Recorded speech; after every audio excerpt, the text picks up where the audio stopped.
ఎందరైతే ఆత్మ చేత నడిపించబడతారో వారు శరీర క్రియలు ఏం చేస్తారంట? చంపివేస్తారు. దేవునికి స్తోత్రం. శరీరం ఆత్మకు, ఆత్మ శరీరానికి విరోధంగా క్రియ చేస్తుంది. శరీరానుసారమైన మనసు మృతం, ఆత్మానుసారమైన మనసు జీవం. హల్లెలూయా. శరీరానుసారులు శరీర విషయముల మీద మనసు ఉంచుతారు.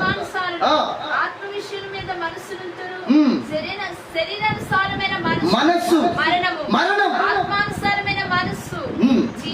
జీవమును సమాధానమైనది. చాలండి చాలండి చాలండి. ఏమైందండి? జీవమును సమాధానం. ఈ శరీరానికి అవకాశం ఇచ్చి ఈ శరీరం చెప్పినట్టుగా విని, ఇగో బైబిల్లో ఉన్న ఎంతో మంది భ్రష్టులైపోయారు. హల్లెలూయా. ఏమైపోయారు చెప్పండి? భ్రష్టులైపోయారు. దేవుని చిత్తములో నుండి తొలగిపోయారు. అలా ఉదాహరణకి ఎంతో మంది చూడండి. అంత అభిషక్తుడు దావీదు ఏమైపోయాడు? చూసి, కన్నులతో చూసి తెచ్చుకొని పాపం చేశాడు. హల్లెలూయా. కన్ను ఆశించింది, చూసి ఆకాను తెచ్చుకొని గుడారం మధ్యలో పెట్టుకున్నాడు. ఏమైపోయాడు?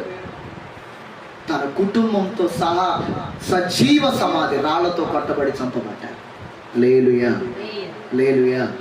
దావీదు ఏదైతే రహస్యంగా చేశాడో తన కుమారుడి చేత అదే నీచ కార్యం, అదే పాప కార్యాన్ని మిద్దెల మీద ప్రజలందరూ కనబడేటట్లుగా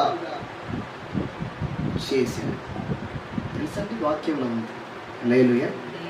అంటే శరీరం ద్వారా ఏం జరుగుతుంది? నష్టం.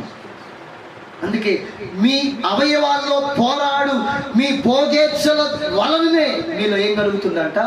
పోరాటాలు, యుద్ధాలు. ముందు మన శరీరం మీద ఒక జయము మనం పొందుకుందుము గాక. ఆమేన్.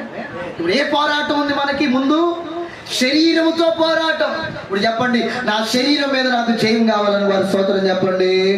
హల్లెలూయా. హల్లెలూయా.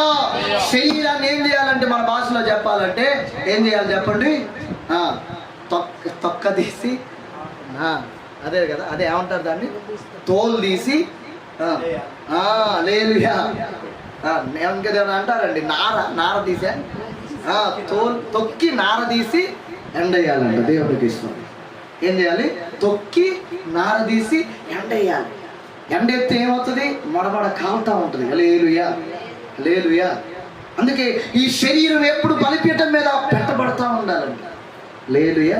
ఎక్కడికి రావాలి? ఎప్పుడు శరీరం బలిపీఠం మీదకి రావాలి.